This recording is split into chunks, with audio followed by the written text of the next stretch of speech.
The lawyer's office felt colder than usual that morning.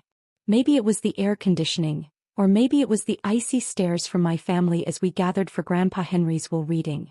I sat in the corner wearing the only formal dress I owned, while my sister Olivia lounged in her designer suit, scrolling through her phone with practiced indifference.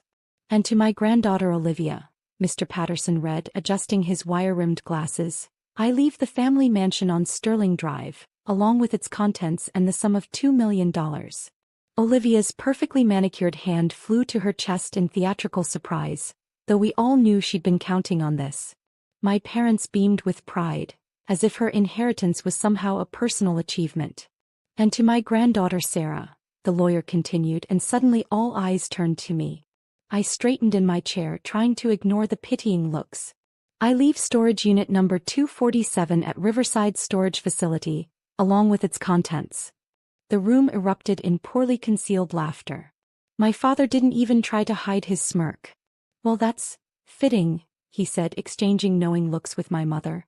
Sarah always did have a knack for collecting worthless things. I felt my cheeks burn but kept my expression neutral.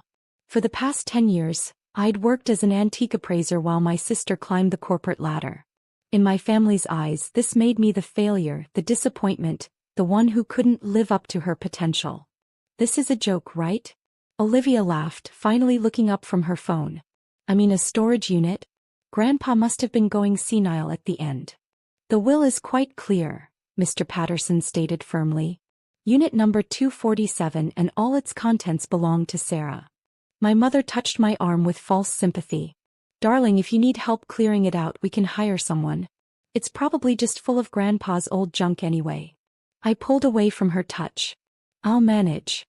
The rest of the meeting passed in a blur of asset distributions and legal jargon. My sister received more money, my parents got the vacation house in Florida, and various other relatives were given shares in Grandpa's investments. I sat quietly, clutching the key to unit number 247, wondering what my grandfather had been thinking. That night I couldn't sleep. Grandpa Henry had been different from the rest of my family. While they chased status and money, he taught me to look deeper, to see value in things others overlooked. Not all treasure shines, Sarah, he used to say, watching me examine his collection of vintage watches. Sometimes the most valuable things are the ones people dismiss. At 3 a.m. I finally gave up on sleep. Something about that storage unit nagged at me. Grandpa wasn't the type to play cruel jokes, even from beyond the grave. There had to be more to this. I threw on jeans and a sweater, grabbed my flashlight and drove to Riverside Storage Facility. The place was deserted, rows of identical metal doors stretching into the darkness. Unit number 247 was at the very back, away from the security cameras and lighting. The key felt heavy in my hand as I approached the door. My father's mocking laughter echoed in my head, a fitting inheritance for our little junk collector. The lock clicked open. I lifted the door slowly, wincing at its rusty groan. My flashlight beam cut through the darkness, revealing what looked like a museum in miniature. Glass display cases lined the walls, their contents hidden under dusty sheets. Wooden crates were stacked neatly, each marked with mysterious numbers and symbols. But what caught my eye was an envelope propped against an old desk, my name written in Grandpa's distinctive handwriting. My hands trembled as I opened it. My dearest Sarah, if you're reading this, you've already endured the will reading and probably quite a few cruel comments. I'm sorry for that, but it was necessary. You see, you're the only one who understands what I've spent my life collecting. The only one who sees value beyond price tags and status symbols. What's in this unit is worth more than the mansion and all my other assets combined. But it needs someone with your knowledge to unlock its true potential. Someone who won't just sell everything to the highest bidder. Look in the red leather journal on the desk. That's where the real treasure begins. All my love, Grandpa Henry. I found the journal exactly where he said it would be. Inside were detailed notes about every item in the unit, along with something that made my heart stop, authentication papers for some of the rarest artifacts in the world. As I read through the journal, my hands shaking, I realized that this dusty storage unit wasn't just full of old junk. It contained Grandpa's secret collection. Pieces he'd spent decades quietly acquiring while everyone thought he was just a wealthy retiree with too much time on his hands. And now it was all mine. I looked around the unit with new eyes, understanding dawning. That sheet-covered case probably held the Faberge egg Grandpa's journal mentioned. The one everyone thought was lost during World War II. Those wooden crates likely contained the missing Renaissance paintings he'd tracked down through mysterious European contacts. My phone buzzed. A text from Olivia. Hope you're enjoying your inheritance. Face with tears of joy. Don't forget to wear gloves when sorting through all that trash. I smiled, closing the journal. Let them laugh. Let them think I'd been cheated. Because while they were celebrating their millions, they had no idea that I was standing in the middle of a collection worth more than $40 million. But money wasn't what made me cry as I stood there in the darkness. It was knowing that Grandpa had seen me, really seen me, all along. He'd given me this inheritance not because I was the family failure, but because I was the only one he trusted to understand its true value. I locked the unit and drove home as dawn broke over the city. Tomorrow I would begin cataloging my inheritance properly. But for now I had one small piece of satisfaction. Knowing that sometimes the best revenge isn't proving people wrong immediately, it's letting them keep believing they're right until the perfect moment to reveal the truth. The next morning I returned to the storage unit early, armed with archival gloves, a laptop and proper lighting equipment. Each item I uncovered left me more breathless than the last. The Faberge egg alone was worth $12 million, one of only 7 remaining in private collections. The Renaissance paintings, 3 in total, were valued at $8 million each. But it was the small wooden box tucked behind the desk that truly changed everything. Inside I found dozens of sealed envelopes, each addressed to different auction houses and museums worldwide. More of Grandpa's distinctive handwriting. To be delivered only after my granddaughter Sarah has reviewed the collection. My hands trembled as I opened the first envelope. Inside was a detailed provenance for every piece in the collection, along with proof of authenticity that would make even the most skeptical curator weep with joy. Grandpa hadn't just collected these pieces. He'd meticulously documented their history, importance, and value. My phone buzzed again. Olivia. Mom and Dad want to know if you need help cleaning out your inheritance. We can send some workers over. Face blowing a kiss. I texted back, no thanks. Taking my time with it. Let them think I was wallowing in worthless junk.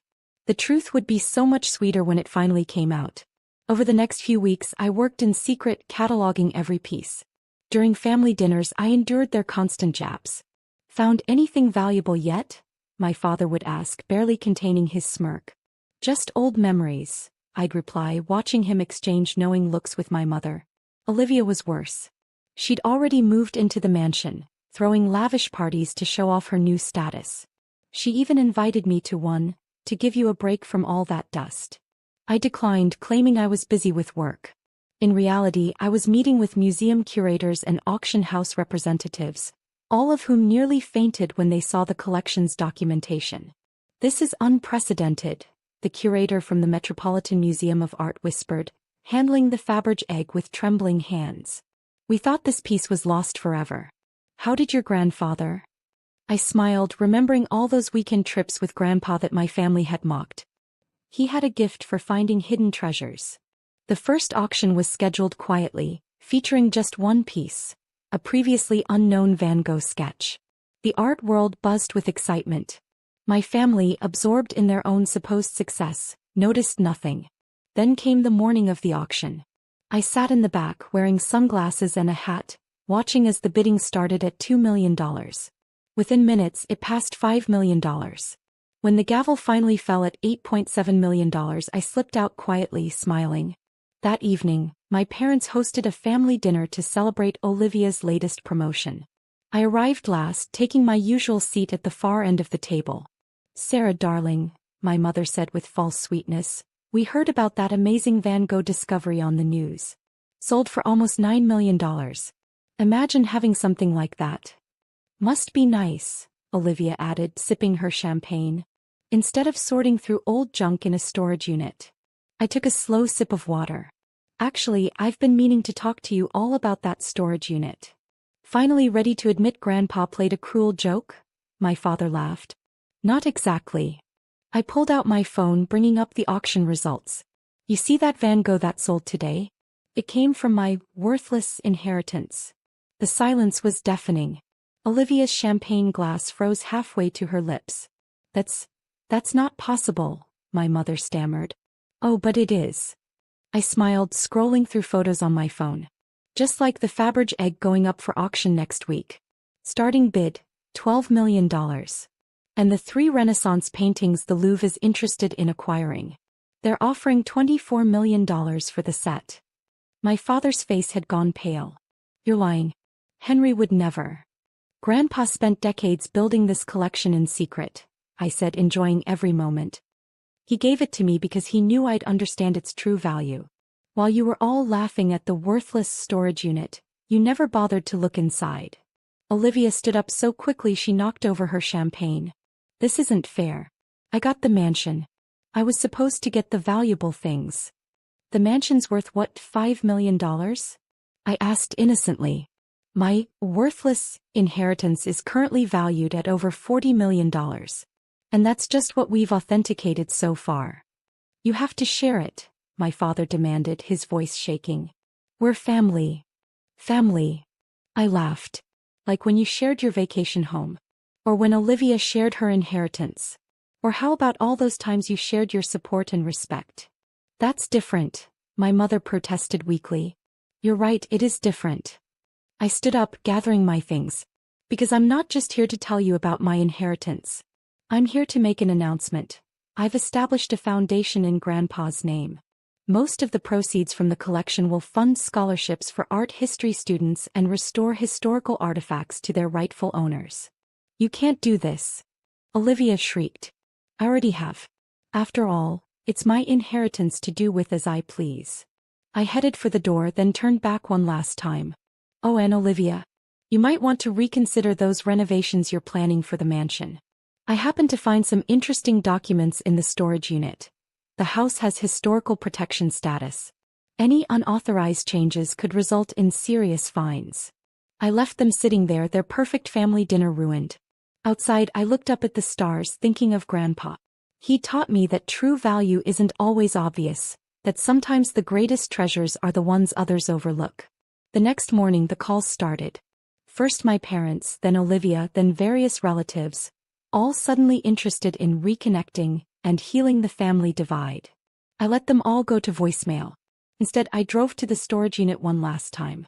Most of the collection had been moved to secure locations, but I kept one small item for myself. A vintage pocket watch Grandpa used to let me play with as a child. It wasn't particularly valuable, but it held something worth more than any Faberge egg or Renaissance painting. Memories of the one person who had truly believed in me. 3 months later, I stood on stage at the Metropolitan Museum of Art, announcing the Henry Davidson Foundation's first restoration project. Cameras flashed as I revealed plans to return several pieces to their original countries and fund education programs worldwide. My family wasn't there. They'd all received invitations, special ones with detailed descriptions of every piece they'd dismissed as worthless. None of them showed up. But I didn't care. Because standing there, I realized Grandpa had given me something far more valuable than a $40 million collection. He'd given me the chance to prove that sometimes the greatest revenge isn't in proving people wrong. It's in proving yourself right.